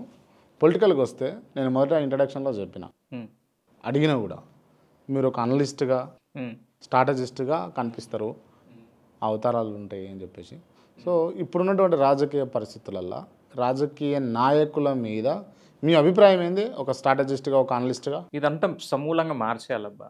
ఇదంతా ఎవరు ట్రాప్లో ఎవరు పడుతారో అర్థమైతలేదు. ఇంతకుముందు ట్రాప్ అంటే ఇంతకుముందు గ్రూప్ పాలిటిక్స్ నడిచేటి, ఇప్పుడు అన్ని ట్రాప్ పాలిటిక్స్ నడుస్తున్నాయి. ఏ ఉద్యమం ఎందుకు జరుగుతుందో తెలియదు, ఏ గొడవ ఎందుకు జరుగుతుందో తెలియదు. ఒక నాయకుడు మాట్లాడితే దాని వెనుక ఏ ప్రాతిపదికన మాట్లాడతాడు, దేని బేస్ చేసుకొని మాట్లాడతాడో అర్థమవుతుంది. నేను చాలా దగ్గర నుంచి గమనిస్తున్న ప్రతి విషయాన్ని కాబట్టి చెప్తున్నాను. లీడర్షిప్కి వస్తే ఇప్పుడు హుజరాబాద్ గురించే మాట్లాడుతుంది, స్టేట్ మొత్తం చెప్పడానికి మనకు టైం సరిపోదు. హుజరాబాద్కి వస్తే కొత్త సీసాల పాత సారా లెక్కుందా, మళ్ళీసారి చెప్పరా? కొత్త సీసాల పాత సారా. ఎందుకు చెప్తున్నా అంటే లాస్ట్ 20 years నుంచి వాళ్ళే తిరుగుతురు, కానీ ఇప్పుడు కొత్త నాయకత్వం చూస్తుంది హుజరాబాద్లో. ప్రతి ఎవరిని అడిగినా కూడా కొత్త లీడర్ రావాలి అంటారు. అది నేను కావచ్చు, ఇంకోరు కావచ్చు, కొత్త లీడర్ రావాలంటారు. నేనేమంటా అంటే కొత్త కార్యకర్తలు రావాలంట, అంతే కదా. వీళ్ళే 20 సంవత్సరాల నుంచి వీళ్ళే ఉంటే ఎక్కడి నుంచి నడుస్తుంది? నాయకత్వం అనేది మారాలి, కార్యకర్తలు కూడా మారాలి. కార్యకర్తలు మారాలంటే ఏంటి? ఒక చదువుకున్న వాళ్ళు, ఒక్కసారి కూడా కౌన్సిలర్ కాని వాళ్ళు, ఒక్కసారి ఎంపీటీసీ కాని వాళ్ళు, ఇప్పుడు వాళ్ళు ఉన్నారు, పిల్లలు ఉన్నారు, చాలా మంది చూస్తున్నాను హుజరాబాద్లో. ఉన్న 3 పార్టీలలో 80% యూత్ నాకు దగ్గరగా ఉన్నారు. వాళ్ళు రెగ్యులర్ టచ్లో ఉంటారు, నాకు మాట్లాడుతూ ఉంటారు. వాళ్ళు చూస్తే వాళ్ళు బీటెక్లో ఎంటెక్లో అయిపోయి ఎమ్మెల్యేల చుట్టూ, ఇన్ఛార్జ్ల చుట్టూ, లేదంటే వేరే సో కాల్డ్ సెకండ్ క్యాడర్ చుట్టూ తిరుగుతారు. దానివల్ల వాళ్ళకేం లాభం జరుగుతుంది? ఇప్పుడు సపోజ్ వీడు రోజు ఆ రోజు ఇచ్చి 500 1000 ఆ సాయంత్రం పూట బిర్యానీకో వాడు పోవచ్చు. ఒక స్టేజ్ వచ్చిన తర్వాత వాడికి పెళ్లి వయసు వస్తుంది, వాడికి పిల్లని ఇవ్వాలంటే నీ దగ్గర ఏముందని అడుగుతాడు. నేను పలానా లీడర్ దగ్గర పనిచేస్తానంటే రేపు నీ భార్యకో నీ తల్లికో ఏదైనా ఇబ్బంది వస్తే, మీ నాయనకి ఏదైనా ఇబ్బంది ఇస్తే మీ లీడర్ పెట్టాడు, నువ్వు పెట్టాలి. మీ అమ్మ నాయన చచ్చిపోతే చితి బెడ్చనికి కూడా కట్టెలకు పైసలు లేవు నీ దగ్గర, రైట్? నేను ఎంటెక్ ఎందుకు చదివించారు, నేను బీటెక్ ఎందుకు చదివించారు? వాళ్ళు ఒక చివరి దశలో ఒక రోగం వచ్చి ఇబ్బంది పడుతున్నప్పుడు వీళ్ళని తీసుకుపోయి ఏదైనా మంచి కార్పొరేట్ హాస్పిటల్ను, అట్లీస్ట్ ఒక గవర్నమెంట్ మంచి నిమ్స్లో ట్రీట్మెంట్ ఇప్పించే స్థాయిలో పిల్లలు ఉండరు. ఎంతసేపు వీళ్ళు ఆ సెకండ్ క్యాడర్ దగ్గర బతుకుతారు, లేదా ఆ లీడర్ దగ్గర బతుకుతారు. రేపు మీ అమ్మకి బాగాలేకపోతే ఆ లీడర్ వచ్చి సాయం చేస్తాడా? చేయడు కదా. నేనేం చేస్తున్నా, నాతో ఎవరు ఉండద్దు రాబాయి, మీరు అందరూ ఉద్యోగాలు చేసుకోరని చెప్తున్నా. నాతో ఎవరు ఉండద్దు. నేను ఒక ప్రమాదంలోకి పోతున్నప్పుడు మీ అందరిని తీసుకుపోలేను. నేను ఒక ప్రమాదంలోకి పోతున్నప్పుడు మీ అందరినీ దానిలో సమిధల్ని చేయలేను. మీ ఉద్యోగాలు మీరు చేసుకోరి, మీ అమ్మాయిని మీరు చదువుకోరి, మీ భార్య పిల్లలు మీరు చదువుకోరు అని చెప్తున్నా. అంటే వాడికి 1 time సెటిల్మెంట్ చేస్తున్నాను. ఏంటిది? ఉద్యోగం, నీ ఉపాధి. ఇవాళ నా ఎంబడి తిప్పుకుంటా, నేను ఎమ్మెల్యే అవుతా, ఎంపీ అవుతా, నీ పరిస్థితి ఏంది? వాడు అక్కడే మిగిలిపోవాలా? వాడు అక్కడే కౌన్సిలర్ అవ్వడు, వాడు ఎంపీటీసీ అవ్వడు, జెడ్పీటీసీ అవ్వడు, ఏదవ్వడు, అట్లే మిగిలిపోవాలి. మనం మాత్రం కోట్లు సంపాదించుకోవాలి, మన పిల్లలు అమెరికా పోవాలి, యూకే పోవాలి, లండన్ పోవాలి, ఆస్ట్రేలియా పోవాలి, చదువుకోవాలి, వాడు హుజరాబాద్కు రావాలి, హైదరాబాద్లో ఎంజాయ్ చేయాలి, రైట్? వాడు అక్కడే మిగిలిపోవాలా? ఈ లీడర్షిప్ మారాలి, వాళ్ళు బాగుపడాలి. నీ అనుభవం అనేది పార్టీకి ఉపయోగపడాలి. ఆ పిల్లలకు అవకాశం వస్తే వాడు చదువుకున్నాడు, వాడి వాడలా వాడి బస్తీలా ఏదైనా రోగం వస్తే వాడు డాక్టర్తో మాట్లాడతాడు, ఎవరికైనా ఇబ్బంది ఉంటే పోయి పోలీస్ స్టేషన్లో మాట్లాడతాడు, ఏదైనా ఇష్యూ వస్తే అడ్వకేట్తో మాట్లాడతాడు. లీడర్షిప్ కావాలి. నేను ఒకటే చెప్తా, లీడర్ అంటే ఏంటిది, నువ్వు ఎప్పటికంటావు అన్న లీడర్ ఏంది, పొలిటీషియన్ ఏందని. నేను బరాబర్ చెప్తున్నా, ప్రమాదం వస్తే ముందు బొర్ర బిడ్డ అంటాడు, చస్తే వాడు చేస్తాడు, నేను బతుకుతా కదా అనుకుంటాడు. లేదు లాభం వస్తే నా వెనక రా బిడ్డ అంటాడు, ఆడ పోయి నేను చదువుకోవాలి, సందుగా మొత్తం ప్యాక్ చేసుకోవాలి. ఇది లీడర్షిప్పా? నేను ఆ లీడర్షిప్ కోరుకుంటలేను. నేను లీడర్షిప్ కోరుకుంటానా? ముందు కాదు వెనక కాదు రా భయ్, నా పక్కన్నాడు, నేను 10 మెట్లు ఎక్కితే నువ్వు 9వ 10 ఎక్కు. ఈ లీడర్షిప్ కావాలి కదా. నిజంగా ఇంత ట్రాన్స్పరెన్సీ ఉంటారా మీరు? ఎందుకు లేను, ఉంటారా? ఇట్లా కంటిన్యూ ఉంటారా? ఫస్ట్ లైన్లో చెప్పిన, నా లైన్ నేను దాటనబ్బా. ఒకటి, నన్ను నేను మోసం చేసుకునే రోజు వస్తే నేను ఈ కంటెంట్ ఇచ్చి పెడతా, ఇది ఇచ్చి పెడతా. నేను ఇప్పటికీ చెప్తాను, నేను మొన్న సపోర్ట్ చేయాలి కదా. నా ఇంటికి రాని అభ్యర్థి లేడబ్బా. 3 పార్టీల అభ్యర్థుల నుంచి నన్ను మద్దతు అడిగినప్పుడు. రైట్, మంచి పాయింట్ తీసుకొచ్చారు. అటు ఈ పార్టీ వాళ్ళతో మంచిగా ఉంటారు, ఇటు ఈ పార్టీ వాళ్ళతో మంచిగా ఉంటారు, అందరితో మంచిగా ఉంటారు. మళ్ళీ అందరికి పెట్టే సున్నం పెడతారు మీరు. నవ్వుడు కాదు, ఇది సీరియస్గా మాట్లాడుకుంటే. ఈ పని చేస్తారా చేయరా సబాని వెంకట్? చెప్పండి. నీకు ఒక అవకాశం వచ్చిందబ్బా, కుంపట్లో నేను ఇంకా పెట్టలే. నేను కుంపడి పెడితే ఎట్లుంటుంది అన్న విషయం చాలా మందికి తెలుసు. అసలు నేను ఏం పెట్టలే, జస్ట్ నేను ప్రజా సమస్యల మీద నాకున్న అవగాహన మేరకు, నాకున్న ఇన్ఫర్మేషన్ మేరకు మాత్రమే మాట్లాడుతున్నా నేను. రైట్, నేను సరే ఓపెన్గా మాట్లాడొచ్చా? ప్రాబ్లం ఏం లేదుగా? ఏం లేదు, మాట్లాడు. మీకు పాడి కౌశిక్ రెడ్డికి టర్మ్స్ ఉన్నాయా మంచిగా? ఇప్పుడు నేను వారికి పోటీ వస్తున్నప్పుడు ఎట్లా ఉంటుందబ్బా? ఇప్పుడు ఆయనకి ఉంటది, పాడి కౌశిక్ రెడ్డికి సబాని వెంకట్ పోటీ వస్తున్నట్టే కదా. ఇప్పుడు నేను ఆయనను విమర్శిస్తున్నా, బాబు నువ్వు చేస్తలేవు, నీకు ఒక అవకాశం వచ్చింది నాయన చెయ్యి అని చెప్తున్నా. ఏం చేయలేదు చెప్పండి ఒకసారి. ఒక్కటి చెప్పబ్బా. అంతకుముందు 2 సంవత్సరాలు విప్పుకున్నట్టున్నాడు, ఇప్పుడు 2 సంవత్సరాలు ఎమ్మెల్యేగా ఉన్నాడు. ఏం చేసిండు ఒకటి చెప్పు నాకు. మొన్న జైలుకు పోయి వచ్చిండు పాపం. జైలు దేనికి పోయిండు? హుజరాబాద్కు ఒక కంపెనీ కావాలని చెప్పి ధర్నా చేసిండా, రైలు రోక చేసిండా? దేనికి పోయిండు? పర్సనల్ కేసు అది, ఎవరినో ఏమో అంటే వాళ్ళు కేసు పెట్టిర్రు. సరే అది కోర్టు పరిధిలో ఉన్నది, నేను మాట్లాడడం కరెక్ట్ కాదు. దేనికి ఏం చేసిండు? ఏం చేయలేదు హుజరాబాద్కి, ఏం చేయలేదు. నేను అడుగుతున్నా ఏం చేసిండు, నాకు తెలియదు. మరి నీకేమైనా తెలిసి చేస్తే చెప్పు, నేను చెప్తా. నాకు తెలియకుండా నీకేమైనా చేస్తే చెప్తాను. ఏం చేసిండు? చేయాలబ్బా. ఇప్పుడు హుజరాబాద్ డీలిమిటేషన్ అయ్యే ఛాన్స్ ఉంది. You will be last MLA, నువ్వు ఆఖరి ఎమ్మెల్యే అయ్యే ఛాన్స్ ఉంది. నువ్వు మొదటిసారి ఎమ్మెల్యే గెలిచినావు, రేపు డీలిమిటేషన్ అయితే హుజరాబాద్ ఎస్సీ అవ్వచ్చు, బీసీ అవ్వచ్చు, ఏదన్నా కావచ్చు, రుణం తీర్చుకో. నీకు ఓట్లేసి గెలిపించి రుణం తీర్చుకో. నేను గది చెప్తున్నా. అధికారంలో కాంగ్రెస్ ఉన్నది. నేను ఇప్పటికి చెప్తా, తమ్ముడు చిన్నోడు, అతను ఏదో విమర్శించాలి, అతను ఏదో చిన్నది తెలిసి నాకు ఉద్దేశం లేదు. ఒక మంచి అవకాశం వచ్చిందబ్బా. అసలు ఎవరు గెలవరా అనుకున్నారు, నేను గెలిచాడని నేను చెప్పిన ముందే. గెలిచిండు. అది జరిగినాక ఒక మంచి అవకాశం వచ్చిన తర్వాత దాన్ని వినియోగించుకో, ఒక స్ట్రాంగ్ లీడర్ అవుతావు. ఇప్పుడు నేను చెప్పిన పాయింట్స్ ఉన్నాయి. ఒక కంపెనీ కోసం కొట్లాడు. అఫ్ కోర్స్ స్ట్రాంగ్ లీడరే కదా, కాదా? ఈటల రాజేందర్ లాంటి వాళ్ళను ఓడగొట్టినప్పుడు స్ట్రాంగ్ లీడరే కదా కౌశిక్. 2 ఉంటాయి, తాబేలు కుందేలు రేస్ నీకు తెలుసు. 2 ఉంటాయి ఇక్కడ. ఒకటి, నీకు అతి విశ్వాసంతో చెట్టు కింద పడినప్పుడు ఓడిపోయినావు నువ్వు అంతే. ఇక్కడ తాబేలు నీకంటే గొప్ప రన్నర్ కాదు. ఈటల రాజేందర్ గారు సీరియస్గా తీసుకోకపోవడం వల్ల టీఆర్ఎస్కున్న 83,000 ఓటు బ్యాంకు గెలిచిండు అని చెప్తున్నాను మొదటి నుంచి. దాన్ని స్ట్రాంగ్ లీడర్షిప్ ఎందుకంట, అంతే తప్ప కౌశిక్ అంటూ సపరేట్ క్యాడర్ లేదు, లేకపోతే సపరేట్ స్ట్రెంత్ లేదా. వారు కాంగ్రెస్ నుంచి పోటీ చేసారు, 60,000 ఓటు బ్యాంక్ తెచ్చుకున్నారు. కాంగ్రెస్ కు ముందటి నుంచి ఉందా? 40 సంవత్సరాల కింద కాంగ్రెస్ ఉన్నది కదా. దుగ్గిరాల వెంకటరావు ఎక్కడ తను కాంగ్రెస్ కాదా? ఉడతల రాజేశ్వరరావు కాంగ్రెస్ కాదా?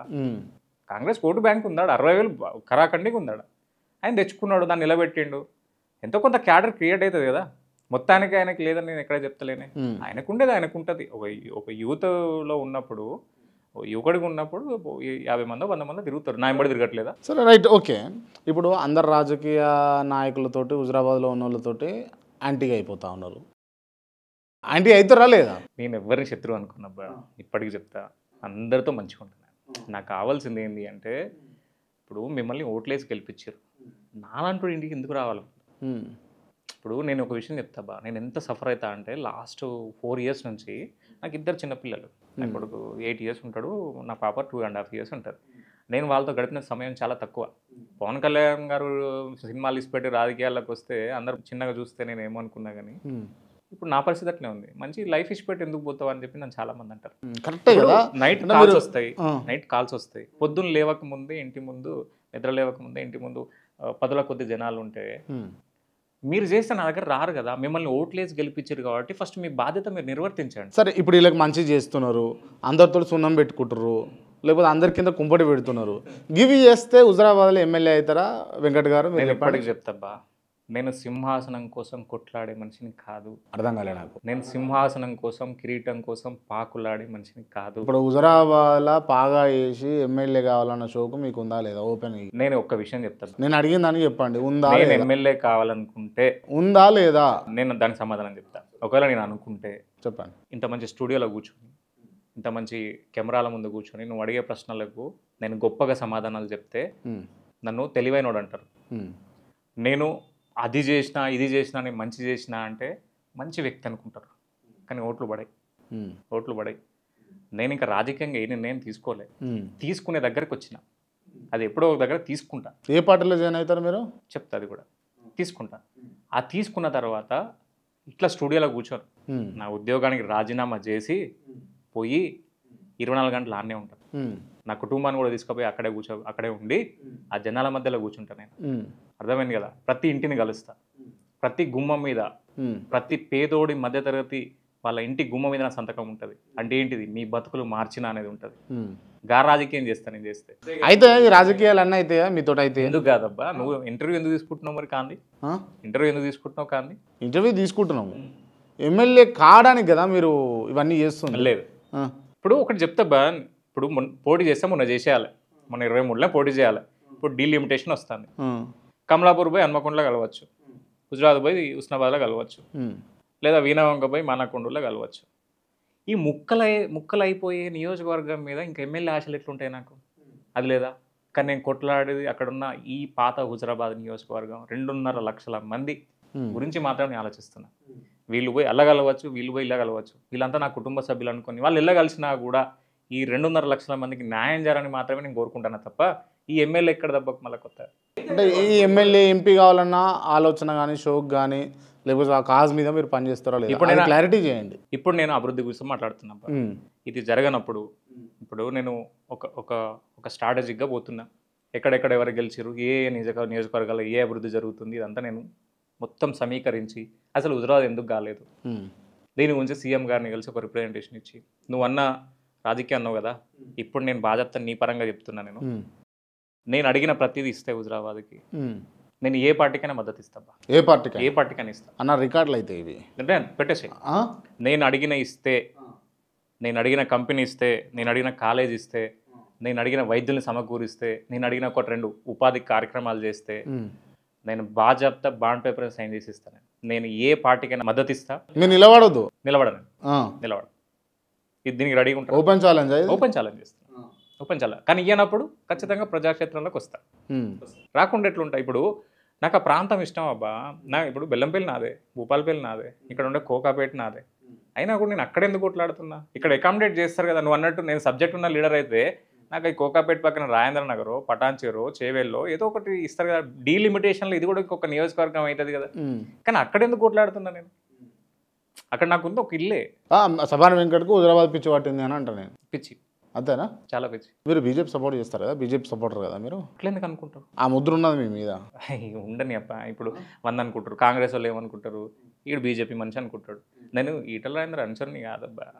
నేను శ్రీధర్ బాబు గారి అనుచరుని కాదు, లేదా నేను మా పెద్దిరెడ్డి గారి అనుచరుని కాదు, ఎల్రమణ అనుచరుని కాదు, ఇంకా చాలా పేర్లు ఉన్నాయి చెప్పుకుంటా పోతే. నేను ఎవరికి అనుచరుని కాదు. ఒక చెట్టు కింద నేను పెరగాలనుకోను. నా ఎదుగుదల ఆగిపోతుంది. వారు చాలా సీనియర్ లీడర్స్. నేను వాళ్ళ దగ్గర సలహాలు తీసుకుంటా, వాళ్ళని దగ్గర నుంచి గమనిస్తా, అవన్నీ నేర్చుకుంటా తప్ప నేను ఎవరికి కింద పనిచేస్తాను కాదు. ఒకటి. అండ్ బీజేపీ సపోర్టర్ అంటావా? రేపు ఏ పార్టీ నుంచి అవకాశం వస్తుంది చెప్పు? 3 పార్టీలలో 3 ఉన్నారు. ఇప్పుడు కాంగ్రెస్ పార్టీ నుంచి 2 కొట్లాడుకుంటారు, టీఆర్ఎస్ పార్టీ నుంచి కౌశిక్ రెడ్డి ఉన్నాడు, బీజేపీ పార్టీ నుంచి రేపు ఈటల రాజేంద్ర రావచ్చు, బండి సంజయ్ రావచ్చు. అక్కడ వేకెంట్ ఎక్కడ ఉంది? మరి ఎట్లా ఇండిపెండెంట్ అయినా? హుజరాబాద్లో ఒక మంచి చరిత్ర ఉంది బా, మంచి చరిత్ర ఉంది. ఇండిపెండెంట్ గెలిచిన వ్యక్తులు 2 ఉన్నారు, కొత్త రాజిరెడ్డి, కేతిరి సాయిరెడ్డి. కేతిరి సాయిరెడ్డి ఒక సీఎం కావాల్సిన వ్యక్తిని ఓడించిండు. ఇండిపెండెంట్ అంత ఈజీగా తీసుకోవద్దు, ఉంటుంది. ఇప్పుడు చెప్తున్నా కదా, రేపు ఖచ్చితంగా ఇవన్నీ జరగకపోతే హుజరాబాదు ఇంకొక ముద్దసాన్ దామోదర్ రెడ్డిని, కేతిరి సాయిరెడ్డిని నా రూపంలో చూస్తారు. అవుతుందా? చూపిస్తాను. నేనేం చెప్పినాను? ఒక ఒక కొస్స పట్టుకుంటే ఆ చివరి దాకా పోతాను. రైట్. ఇండైరెక్ట్గా ఇండిపెండెంట్గా పోటీ చేస్తా అని అంటున్నారు మీరు. నేనేమంటున్నా, ఫస్ట్ ఇప్పుడు నాకు ఉన్న మంచి సంబంధాలు, కాంగ్రెస్ పార్టీలో ఉన్న పెద్ద పెద్ద లీడర్ సంబంధాలతోటి నేను సీఎం రేవంత్ రెడ్డి గారిని కలుస్తున్నాను. ఆ రేవంత్ రెడ్డి గారిని కలిసిన తర్వాత, అన్న మాకు ఈ ప్రాంతానికి అన్యాయం జరిగింది 1978 నుంచి ఇది హిస్టరీ అన్న. ఇప్పుడు నేను ఇదంతా డేటా అనేది ఊరికనే ఏదో ఇంటర్వ్యూలో చెప్పడానికి కాదు, నేను లాస్ట్ 10 రోజుల నుంచి అనాలిసిస్ చేస్తున్నా. ఇక్కడ ఇంత అన్యాయం జరిగిందన్న. హుజురాబాద్ని రాజకీయంగా మాత్రమే వాడుకున్నారన్న. మీకు ఒక ఎమ్మెల్యేనో ఒక మంత్రినో లేదా తెలంగాణ ఉద్యమం ఇట్లే వాడుకున్నారన్న. అట్లా కాదు, ఒకరిద్దరు లీడర్లు పెద్దిరెడ్డి గారు, ఈటల రాజేందర్ గారు చేసిరు, కానీ ఉపాధి మీద పోయిందన్న. అది మీరు చేయాలి అని ఎందుకు పోతున్నా నేను? ఎందుకు పోతున్నా? వారు చేయనప్పుడు ఖచ్చితంగా ప్రజాక్షేత్రంలోకి వస్తాం కదా. ఇప్పుడు అడగంది అమ్మాయినా అన్నం పెట్టదు అంటారు. నువ్వు ఎవరు అడిగిన వాళ్ళు ఇప్పుడు హుజురాబాద్కు ఈటల రాజేందర్ ఏం చేయలేదంటారా? చేయలేదని నేను చెప్పిన. నేనేం చెప్పిన? వారు ఇన్ఫ్రాస్ట్రక్చర్ డెవలప్ చేశారని చెప్పిన. నేను అడిగిన మాట్లాడింది కంపెనీల గురించి, వైద్య సదుపాయాల గురించి, కాలేజీల గురించి, వీటి గురించి, ఉపాధి గురించి మాట్లాడుతున్నాను నేను. ఇంకా వేరే విషయాలు నేను ఇప్పుడు చేయకుండా అవుతుందా? సింగిల్ లైన్ రోడ్ 4 లైన్ అవుతుందా? రైట్. ఎక్కడో దగ్గర వారు ఒక ఆర్థిక శాఖ మంత్రిగా చేసిరు. రైట్. అప్పుడున్న వారికి ఉన్న వెసులుబాటుతో కొన్ని నిధులు తెచ్చి రోడ్లు వేసిరు కావచ్చు. మెడికల్ వైద్య శాఖ మంత్రిగా ఉన్నప్పుడు, ఇప్పుడు నిన్న కాక మొన్న ఆయన సిరిసిల్లకు మెడికల్ కాలేజ్ వచ్చింది, భూపాలపల్లికి మెడికల్ కాలేజ్ వచ్చింది, చాలా మెడికల్ కాలేజ్ వచ్చినాయి. నువ్వు వైద్య శాఖ మంత్రి అయి ఉండి, ఆర్థిక శాఖ మంత్రి అయి ఉండి నువ్వు తెచ్చుకోలేకపోయినావంటే మరి కేసీఆర్ ఇయ్యలేదా? దీని మీద చర్చ జరగాలి కదా. చర్చ జరగాలి కదా. నేను అడిగేది ఏంటి? నేను ఉపాధి మీద మాట్లాడుతున్నాను. నేను ఇప్పుడు ఈ పథకాలు ఎన్ని రోజులు? ఇప్పుడు సంక్షేమం అనేది ఉండాలి. ఇప్పుడు సంక్షేమంలో కూడా అవినీతి జరుగుతుంది. ఇప్పుడు వికలాంగుల పెన్షన్ అని తెచ్చారు, నువ్వు విలేజ్లలో ఎంక్వైరీ చేసి ఒక సిఐడి ఎంక్వైరీ చేస్తే 100లో 70% ఫేక్ దొరుకుతాయి. వాడికి 10 ఎకరాలు ఉంటాయి, వాళ్ళ కొడుకు అమెరికాలో చదువుకుంటాడు, మన కొడుకు ఇక్కడ గవర్నమెంట్ జాబ్ చేస్తాడు, ఆయనకి వికలాంగుల పెన్షన్ వస్తుంది. కాలు మంచిగా ఉన్నది, చేయి మంచిగా ఉన్నది, వస్తుంది. అవినీతి జరిగింది. సంక్షేమంలో కూడా అవినీతి జరిగింది. అది మంత్రులు చేసిర్రు, సీఎం చేసిర్రు అని నేను అనట్లే, కింది లెవెల్లో జరిగింది. అది జరిగినప్పుడు దాన్ని కరెక్ట్గా కూర్చొని దాన్ని రెక్టిఫై చేసి ఆ ఇష్యూని సాల్వ్ చేసుకోవాలి కదా. రైట్. ఓకే. ఇవన్నీ మాట్లాడుతారు, టోటల్గా అబ్జర్వ్ చేస్తే హుజురాబాద్లో రాజకీయం చేయడానికి సిద్ధం గారు. కాకపోతే అదే హుజురాబాద్లో 20 ఏళ్ళ నుంచి 30 ఏళ్ళ నుంచి తాతలు, తండ్రులు, రాజకీయ చరిత్ర కలిగినటువంటి వ్యక్తులు ఆడ నిలదొక్కుని ఉన్నారు. వాళ్ళందరినీ తట్టుకొని నిలబడే శక్తి సబ్బాని వెంకట్ దగ్గర ఉన్నదా? ఇప్పుడు ఈ దేశ పౌరసత్వం దొరికినంత ఈజీగా రాజకీయ వారసత్వం దొరుకుతుంది. ఎవరిని ఉద్దేశించి అంటారు ఈ మాట? అందరిని అంటున్నా. దేశ పౌరసత్వం అన్న అటు ఇటు అవుతుంది కావచ్చు, 10 రోజులు లేట్ అవుతుంది కావచ్చు, కానీ వారసత్వం ఈజీగా వచ్చేస్తుంది. రైట్. ఇప్పుడు వాళ్ళు చేసింది ఏం లేదు, మీరు వచ్చి చేసేది ఏం లేదు. ఒకటి. ఇంకొక విషయం చెప్తా, సింపతి క్రియేట్ అవుతుంది కావచ్చు రాజకీయాలల్లో. ఇప్పుడు 4-5 లీడర్ పేర్లు తీసుకుందాం. పి జనార్దన్ రెడ్డి గారు, the famous leader in Hyderabad. Okay, CLP లీడర్గా చేశారు. పీజేఆర్ చనిపోయిన తర్వాత ఖైరతాబాద్ నుంచి విష్ణు ఎమ్మెల్యే అయ్యాడు, అక్కడ నుంచి పోయి జూబ్లీహిల్స్ నుంచి ఎమ్మెల్యే అయ్యాడు. ఒక 1 or 2 times సింపతి క్రియేట్ అయింది కావచ్చు. అదే లెగసీని, అదే పీజేఆర్ వారసత్వాన్ని విష్ణు కానీ అక్క కానీ ఎందుకు ముందు తీసుకోలేదు? నెక్స్ట్ తీసుకో, వంగవీటి మోహన్ రంగ తీసుకో. మోహన్ రంగ తీసుకుంటే, మోహన్ రంగ గారిని చంపిన తర్వాత రత్నకుమార్ గారు ఎమ్మెల్యే అయ్యారు సింపతి మీద. 1 or 2 times చేశారు. ఈరోజు వంగవీటి రాధా ఎక్కడ ఉన్నాడు? రైట్. పరిటాల రవి గారిని తీసుకోండి. రవణ చనిపోయిన తర్వాత సునీతక్క మినిస్టర్గా చేసింది, ఎమ్మెల్యేగా చేసింది పెనుగొండ నుంచి. ఇప్పుడు వారు ఎక్కడ ఉన్నారు? రాప్తాడు. అంటే ఇప్పుడు పీజీఆర్ కొడుకు ఖైరతాబాద్ నుంచి పోయి జూబ్లీహిల్స్ పోయిండు, రవణ వాళ్ళ భార్య పెనుగొండ నుంచి రాప్తాడుకు వచ్చింది. అంటే వీళ్ళది ఎందుకు ఎగ్జాంపుల్ చెప్తున్నా అంటే, రాష్ట్ర రాజకీయాలలో వీళ్ళు ఒక సీఎం కంటే ఎక్కువ ఇమేజ్ ఉన్నోళ్ళు. పి జనార్దన్ రెడ్డి అనే వ్యక్తి వైఎస్ఆర్ గవర్నమెంట్లో వైఎస్ఆర్ కంటే ఎక్కువ పేరున్న వ్యక్తి. రవణ టీడీపీ గవర్నమెంట్లో ఎన్టీఆర్ గారిని, చంద్రబాబు నాయుడు గారిని బీట్ చేసిన వ్యక్తి ఇమేజ్లో. వంగవీటి మోహన్ రంగ ఈ రోజుకి ఆంధ్ర రాజకీయాలలో సగం సీట్లు వస్తాయి ఆయన పేరు చెప్పుకుంటే. వాళ్ళతోటే కాలేదు, ఈ వారసత్వం గురించి మాట్లాడితే ఏమవుతుంది? రైట్. నేను ఒకటే చెప్పా, నువ్వు చేసే పనుల నిజాయితీ ఉండి, నీలో సంకల్పం ఉంటే, నీ ఇంటెన్షన్ గుడైతే నీకు నీ లక్ష్యమే కనిపిస్తుంది. ఈ చుట్టుపక్కల వచ్చేటోళ్ళు కనిపించారు. రైట్. ఓకే. ఇప్పుడు వీళ్ళందరి పేర్లు చెప్పారు కాబట్టి మీరు ఎక్కువలో అంటే ఇప్పుడు ఉన్నటువంటి ఉద్దండ రాజకీయ చరిత్ర కలిగినటువంటి వ్యక్తులలో పీజేఆర్ గారిని, పరిటాల రవి గారిని, అట్లే వంగవీటి గారిని, మోహన్ రంగ గారిని వీళ్ళని బాగా అడ్మైర్ చేస్తారు, వీళ్ళని బాగా అభిమానిస్తారు, వాళ్ళ ఫాలోవర్లుగా మీరు ఉంటారు అని చెప్పేసి అనిపిస్తుంది. వాళ్ళ వ్యక్తిత్వాలు నాకు నచ్చుతాయి. ఇప్పుడు రవణ వ్యక్తిగతంగా వాళ్ళ ఫాదర్ని చంపితే, వాళ్ళ బ్రదర్ని చంపితే ఆయన పీపుల్స్ వాళ్ళకి పోయి వచ్చి చేసిండు కావచ్చు. రవణ నాకు వ్యక్తిగతంగా తెలుసు. 2004లో ఆయన చనిపోయే 1 year ముందు నాకు పరిచయం. ఒక చిన్న ఇన్సిడెంట్లో నేను ఎవరో తెలియదు ఆయన సాయం చేసిండు. ఆయనంతా ఆయన వచ్చి సాయం చేసిండు. అంటే వారి గురించి మీడియాలో చూపించింది, జనాలు భయపడ్డది నేను చూడలే. ఆయన దగ్గర లీడర్షిప్ చూసిన. వంగవీటి మోహన్ రంగ ఒక కార్మిక నాయకుడికి వచ్చి కార్పొరేటర్ ఎదిగి ఒక ఎన్టీఆర్ గవర్నమెంట్ని షేక్ చేసిన వ్యక్తి, వైఎస్ఆర్ దగ్గరుండి తీసుకుపోయి కాంగ్రెస్ పార్టీలో చేర్చిన వ్యక్తి, ఎమ్మెల్యేకి ఎదిగింది. ఒక కార్మిక నాయకుడు తెలుసు. సరే వారికి నేర చరిత్ర ఉండొచ్చు, ఇంకేమైనా ఉండొచ్చు. ఒక కార్మిక నాయకుడిగా ఒక బడుగు బలహీన వర్గాల పేద మధ్యతరగతి కుటుంబాలకు అండగా నిలబడ్డ వ్యక్తి పీజేఆర్. ఈ రోజుకి ఈసీఎల్, బిహెచ్ఎల్, బిఎస్టీ, నల్లకుంట ఇవన్నీ పోతే ఇప్పటికీ ఒక 40 గజాల ఇల్లు, 50 గజాల ఇల్లున్న ఇళ్ళల్లో కూడా ఆయన ఫోటోలు ఉన్నాయి. అంటే ఒక లీడర్ని అంత అభిమానిస్తారా? అంటే వాళ్ళ వ్యక్తిత్వాలు అట్లాంటివి, అవి నాకు ఇష్టం. అంతే. అంటే వాళ్ళు తీసుకున్న లైన్ కోసం వాళ్ళు ఎంత దూరాన్ని పోతారు. నువ్వు అబ్జర్వ్ చేయి. ఇప్పుడు చూస్తే రవణని చంపేశారు, వంగవీటి మోహన్ రంగని చంపేశారు. అండ్ మోర్ ఎవర్ మినిస్ట్రీ రాలేదని తెలంగాణ ఉద్యమం ఎప్పటికీ మనసులో పెట్టుకొని మదనపడి అదే పీజేఆర్ హార్ట్ అటాక్తో చనిపోయారు. సరే వారి మీద భౌతిక దాడి జరగకపోవచ్చు, మానసిక దాడి అయితే జరిగింది పీజేఆర్ మీద, రైట్? సో ఈ ముగ్గురు కూడా వాళ్ళ లైఫ్ ఎట్లా ఎండ్ అయినాయి, కరెక్ట్గా ఎండ్ అయినాయి. అంటే వాళ్ళ వ్యక్తిత్వాలు నాకు ఇష్టం. వాళ్ళు తీసుకున్న లైన్ కోసం వాళ్ళు ఆహర్నిశలు అదే ఆలోచించుకుంటా అదే మదన పడుకుంటున్నారు కాబట్టి ఇష్టం నాకు. ఓకే, కాసేపు ఈ అంశాలు పక్కన పెడదాము. కేసీఆర్ పాలన బాగుందా, రేవంత్ రెడ్డి పాలన బాగుందా? ఇప్పుడు నన్ను కాంట్రవర్సీ చేద్దాం డిసైడ్ అయినా? లేదు, చెప్పండి. చెప్పలేదు ఎవరిది బాగుంది, ఎవరి పరిపాలన బాగుంది? ఇప్పుడు నేను ఇంతకుముందు చెప్పిన కదా, గ్రూపు రాజకీయాలు పోయి ట్రాప్ రాజకీయాలు నడుస్తున్నాయి స్టేట్లో. అది ఎందుకు జరుగుతుందో నాకు అర్థమవుతలేదు. లాస్ట్ వైఎస్ఆర్ వచ్చిన తర్వాత, వైఎస్ఆర్కి ముందు సంక్షేమం చాలా తక్కువ. చంద్రబాబు నాయుడు గారు ఉన్నప్పుడు సంక్షేమం చాలా తక్కువ. ఆయన సేపు జన్మభూమి, ఉపాధి, ఐటీ సెక్టర్ వీటి మీద పడ్డారు. గవర్నమెంట్ ఆఫీసర్స్ టైంకి రావాలా, టైంకి పోవాలి, వీటి మీద పడ్డారు.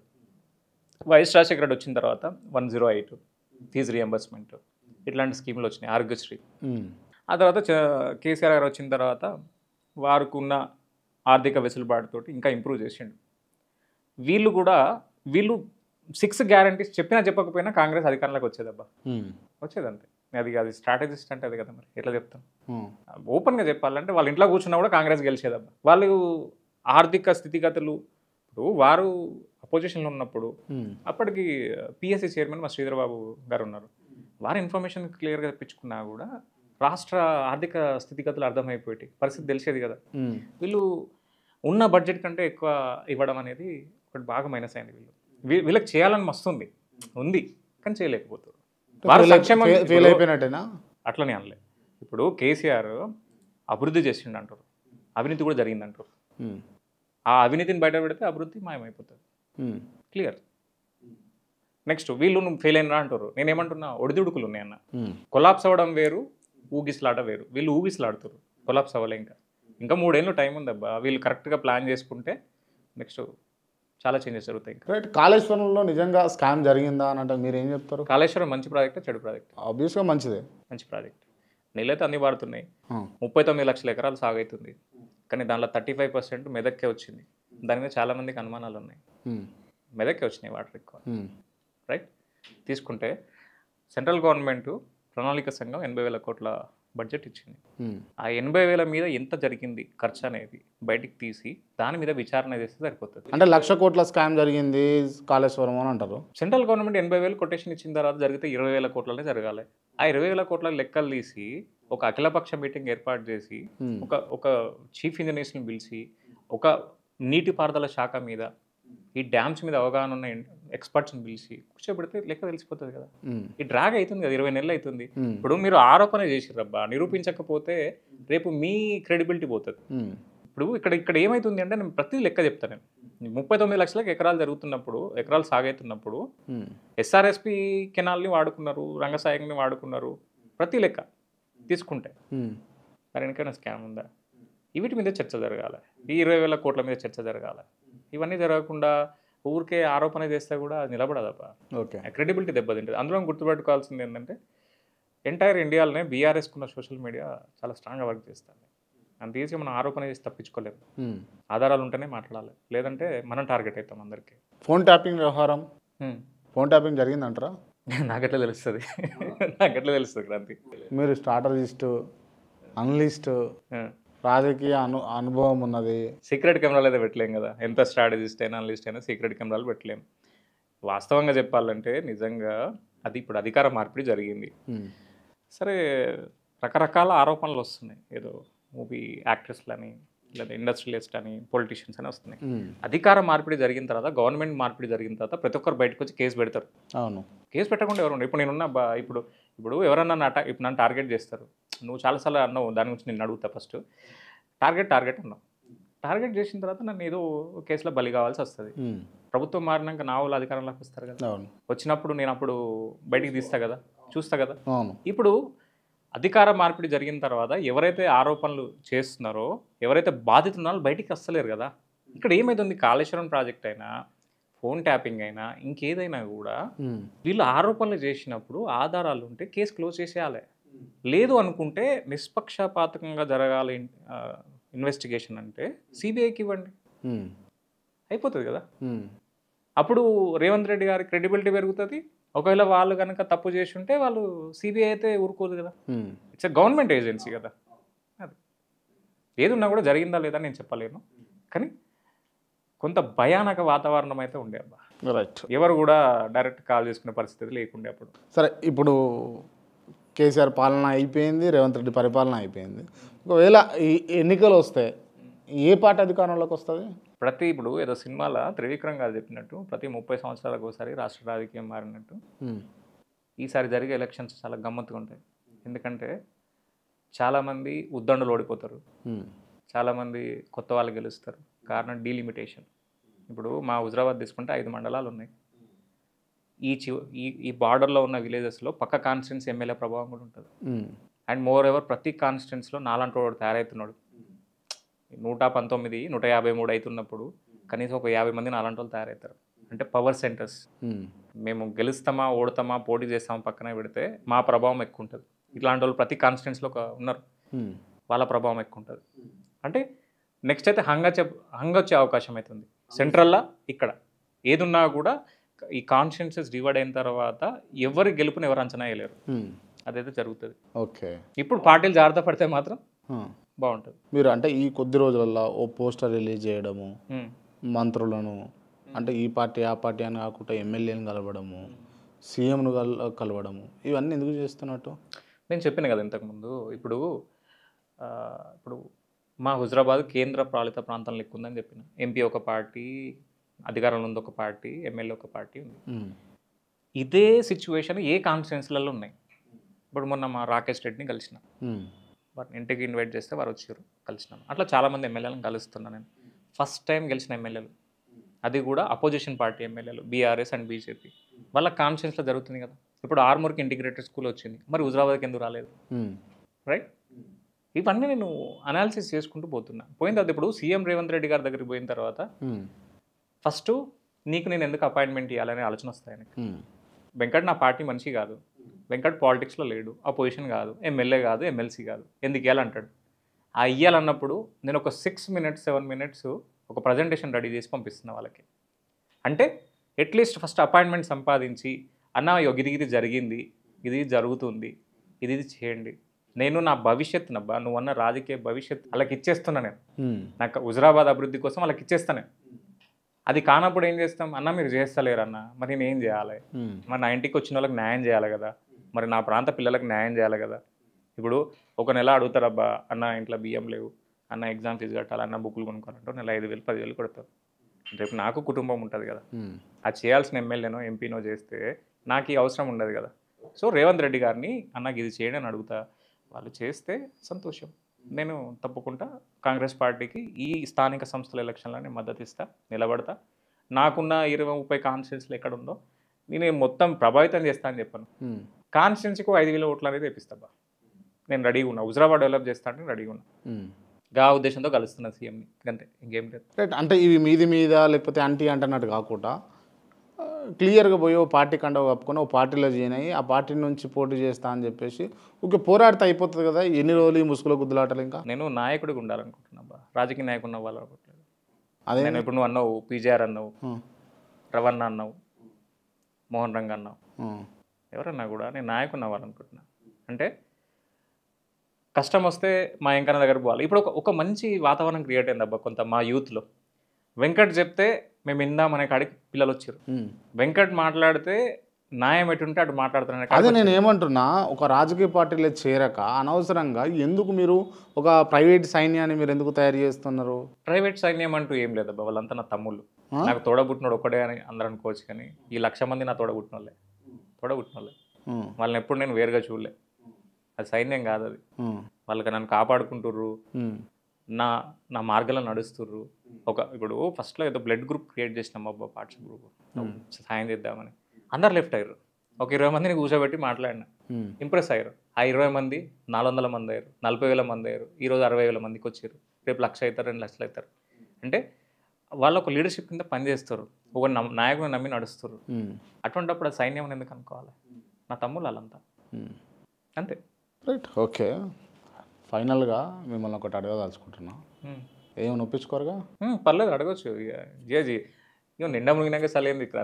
లాస్ట్ ఇంటర్వ్యూలో అంటనట్టు ముట్టనట్టు ముచ్చట గురించి మాట్లాడుకున్నాం, కత్తిపోటు వ్యవహారం. ఎట్లా తెలుసు నీకు ఇది? అన్న ఆమె జర్నలిస్ట్. నీకు సమాధానం చెప్పే ముందు ఒక ప్రశ్న అడుగుతా, ఆన్సర్ చెప్పు. లాస్ట్ ఇంటర్వ్యూలో నేను బాగా నిద్ర లేకుండే తిరిగి వచ్చిన, ఫ్రైడే వెళ్ళినప్పుడు ఇంటర్వ్యూ ఇచ్చిన. నీకు నన్ను ఒక ప్రశ్న అడిగినావు, అన్న నేను టార్గెట్ చేస్తారని. నన్ను ఎందుకు టార్గెట్ చేస్తారబ్బా వాళ్ళు? అపోనెంట్ ఉంటే ఆబ్వియస్గా టార్గెట్ అవుతావు కదా. నన్ను టార్గెట్ చేస్తాడు గల్లీ లీడరు, ఒక నియోజకవర్గ లీడరు చేయరు, స్టేట్ లీడర్లే చేస్తారు, రైట్? అపోనెంట్గా నేను పోవట్లేదు. అన్న మీరు ఈ పని చేయరు అన్న మాకు ఇంత అన్నం పెట్టండి అన్న మాకు ఇంత పని చేయరు అని అడుగుతున్నా. నేను వాళ్ళకి ఎన్నో పోట్లు పొడుస్తలేను కదా. నువ్వు అన్న ప్రశ్నకు సమాధానం కూడా అదే. ఇప్పుడు నేను 2000 నా గురించి తెలవాలంటే బెల్లంపల్లి పోవాలి, నా గురించి తెలవాలంటే కోకాపేట రావాలి, నా గురించి తెలవాలంటే భూపాలపల్లి పోవాలి, నా గురించి తెలవాలంటే హుజరాబాద్ పోవాలి. ఇదే ఉంటుంది. అసలు నా గురించి తెలవాలంటే పూర్తిగా అంటే నన్ను అర్థం చేసుకోవాలి. ఇప్పుడు నేనేదో టైం పాస్కి స్టార్ట్ చేసిన టీచింగ్ వృత్తి అనేది నన్ను ఆ ఊబిలోకి లాక్కెళ్ళింది. అక్కడ ఉన్న పెత్తందారి వ్యవస్థ, అక్కడున్న ఒక విద్యా వాలంటీర్ వ్యవస్థ, 1998లో స్టార్ట్ అయిన విద్యా వాలంటీర్ వ్యవస్థ 2004 అంటే 5 ఇయర్స్లోనే మళ్ళీ పెత్తందారుల చేతులకు వెళ్ళిపోయింది. ఎవరో డిగ్రీ చదువుకున్న పిల్లలకు స్కూల్ అసిస్టెంట్స్ డిఎస్సి నోటిఫికేషన్లు ఇవ్వలేక గవర్నమెంట్ విద్యా వాలంటీర్ వ్యవస్థ తెచ్చింది. అది తెచ్చిన దాన్ని గవర్నమెంట్ టీచర్లే మళ్ళీ ప్రైవేట్ ఇన్స్టిట్యూట్లు పెట్టి వీళ్ళ పొట్ట కొడుతున్నప్పుడు, వాళ్ళకు అండగా నిలబడ్డప్పుడు నువ్వన్న పరిటాల రవణ ఆ రోజు నాకు హెల్ప్ చేసిండు. ఓకే, ఆయనే నన్ను డి శ్రీనివాస్ పరిచయం చేసిండు. ఆ డి శ్రీనివాస్ గారే ఆర్డినెన్స్ ఇచ్చారు. ఇప్పుడు గవర్నమెంట్ ఇన్స్టిట్యూషన్లో పనిచేసే వాళ్ళు ఎవరు కూడా ప్రైవేట్ ఇన్స్టిట్యూషన్స్ పెట్టద్దు, గవర్నమెంట్ డాక్టర్లు ఎవరు కూడా ప్రైవేట్ హాస్పిటల్ పెట్టుకోవద్దన్న జీవో వచ్చింది 2004-05 ఆ టైంలో వచ్చింది. ఆ కొట్లాడిన 5-6లో నేను ఒక్కనే. కానీ ఇది కొంతమందికి నచ్చదు. అటాకులు జరుగుతాయి. నేను చెప్పినా కదా, ప్రమాదంలోకి ఒక్కనే పోతా, నా ఫ్రెండ్స్ని తీసుకుపోను, నా తమ్ముళ్ళని తీసుకుపోను, నా కుటుంబాన్ని తీసుకురాను. ఇటువంటి మనస్తత్వం ఉన్నాను నేను.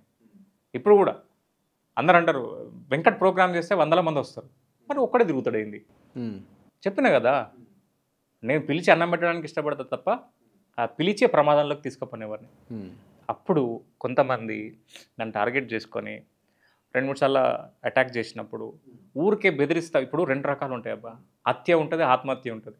నువ్వు ఒకరిని చంపితే హత్య, నీ అంతటి నువ్వు వాడిని ఏం చేయలేక చచ్చిపోతే ఆత్మహత్య, రైట్? ఈ రెండింటి మధ్యలో ఇంకోటి ఉంటుంది, తప్పించుకోవడం. నన్ను అటాక్ చేస్తున్నప్పుడు ఊరికి నేను బోడుస్తా ఏంద్రా నువ్వు నన్ను బోడిసేదని బోడుచుకున్నాను నేను. ఇదే జరిగింది. ఇది ఇప్పటికి నా కుటుంబానికి తెలియదు, నా ఫ్రెండ్స్కి తెలియదు, బట్ నీకు ఎక్కడి నుంచి తెలిసిందో ఐఎమ్ గ్రేట్. అది కత్తిపోటు చరిత్ర అంటారు. నీ ఇక్కడ ఏ దౌర్జన్యాలు ఉండే క్రాంతి. రైట్, అంటే ఇప్పుడు సబాని వెంకట్ స్టార్టింగ్లో అడిగినట్టుగా ఒక హీరోనా, లేకపోతే ఒక జీరోనా, లేకపోతే పొలిటీషియనా, యాక్టివిస్టా, స్ట్రాటజిస్టా, రౌడీయా? ఏదో ఒక తపన ఉందబ్బా లోపల, ఏదో చేయాలి, అదైతుంది. అది మంచో చెడో నాకు తెలియదు, కానీ ఇదంతా ఈ సిస్టమ్ కొంత చేంజ్ అవ్వాలి. ప్రతి పేదోడికి న్యాయం జరగాలి. హాస్పిటల్ పోయి ఎవరు చచ్చిపోదు, ఎందుకంటే నేను ఒక బాధితున్నే దాంట్లో. నేను చాలాసార్లు బాధపడతా. నువ్వు అడిగినావు కదా హుజురాబాద్ ఎందుకు అన్న, హుజురాబాద్ ఎందుకన్నా, హుజురాబాద్ ఎందుకంటే ఆ హుజురాబాద్లో వెనుకబాటుతనం వల్ల అత్యంత నష్టపోయిన వ్యక్తిని నేను. కాబట్టి నాకు తపన ఉంది, ఆ ప్రాంతాన్ని ఎట్లా చేసి పైకి తీసుకురావాలని తపన అయితే ఉంది. కాబట్టి ఉంది. ఇప్పుడు సరే సందర్భం వచ్చింది చెప్తున్నా, మళ్ళీ ఇది క్వశ్చన్ మార్క్, మళ్ళీ మా వాళ్ళు అడుగుతారు. 2016లో మా ఫాదర్ చనిపోయారు. మా ఫాదర్ భూపాలపల్లి సింగరేణి జాబ్ చేస్తారు, నేను ఇక్కడ స్థిరపడ్డా హైదరాబాద్లో. అక్టోబర్లో డేట్ పక్కన పెడితే ఒక 4 రోజుల వ్యవధిలో మేము మా ఊళ్ళో పూజ చేసుకున్నాం. మా నాన్నకి సుస్థి ఉండే. హుజురాబాద్లో గవర్నమెంట్ హాస్పిటల్ మేము పోలే, ఒక ప్రైవేట్ హాస్పిటల్కి పోతే ఆయన చేయి పట్టుకొని చూసి కొంచెం బాగాలేదు, జ్వరం వచ్చిందని ఒక ఇంజక్షన్ వేసిండు. కానీ వారికి కార్డియాక్ పెయిన్ ఉంది. ఇప్పుడు ఆ డాక్టర్ మాకు చెప్పలే. అక్కడ నుంచి బుధవారం రోజు ఫంక్షన్ అయింది, మేము గురువారం భూపాలపల్లి పోయాను, శుక్రవారం రోజు నా భార్య శ్రీమంతం జరిగింది, శనివారం రోజు నేను హైదరాబాద్ వచ్చిన, ఆదివారం మా ఫాదర్ చనిపోయాడు. ఇదే హుజురాబాద్లో కరెక్ట్ ట్రీట్మెంట్ దొరికేది ఉంటే నేను హుజురాబాద్ నుంచి మా ఫాదర్ని హైదరాబాద్ తీసుకొచ్చాను. నేను నష్టపోయిన ఉన్నాయి కదా, ఈ నష్టం ఎవరికి జరగద్దని మాత్రమే నేను ఆ కార్డియాలజిస్ట్ కాల్ చేసి ఉంటున్నాను తప్ప వేరే ఏముంటుంది నాకు. Right, okay.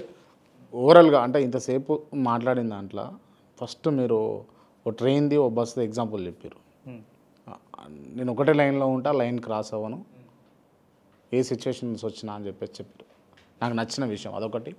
అండ్ ఇంకోటి, ఖచ్చితంగా హుజురాబాద్ నా ప్రాంతం, నేను హుజురాబాద్లో రాజకీయం చేయడానికి కాదు, హుజురాబాద్ ప్రాంతాన్ని డెవలప్ చేయడానికి నేను పరితపిస్తాను. చెప్పినా కదా అబ్బా, రేపు నేను దస్తా తీసుకుపోయి పెట్టాల్సింది ఆ మట్లనే, కాబట్టి ఆ మట్టికి ఏదైనా చేయాలన్న తపనైతే నాకుంది. ఒకటి. రెండో విషయం చెప్తున్నా, నేను రాజకీయాలకు వస్తున్నారా అని నాకు తెలియదు, రేపు ఇవన్నీ చేస్తే ఎవరికైనా మద్దతు ఇవ్వడానికి రెడీగా ఉన్నా. మూడో విషయం చెప్తా, ఇక తప్పదు అనుకున్నప్పుడు దిగితే మాత్రం ముందు 70 సంవత్సరాలు, తర్వాత 70 సంవత్సరాలు అంటే ఉంటుంది నాది. ఇప్పుడు ఓపెన్గా చెప్తున్నా, అంటే ఏ లీడర్ వచ్చినా కూడా చలో అటు తరాలు ఇటు తరాలు లెక్క, అటు 70 సంవత్సరాలు 70 సంవత్సరాలు వెంకట్ లెక్క చేస్తాము అని చెప్పుకుంటారు ప్రచారంలో, అట్లుంటుంది నా కథ. ఒకటి, నువ్వు చెప్పిన ముదసాని దామోదర్ రెడ్డి, నువ్వు చెప్పిన పెద్దిరెడ్డి, నువ్వు చెప్పిన ఈటల రాజేందర్, వీళ్ళ అనుభవంతో పాటు ఒక కొత్త రాజకీయం అయితే చూపిస్తా. చెప్పిన కదా, నన్ను మరిపించడానికే జనాలకు 70 ఏళ్ళు పడుతుంది. అటువంటి రాజకీయం చేయాలనుకుంటున్నా. ఓకే, చలో విష్ ఆల్ ది బెస్ట్ అన్న. Thank you.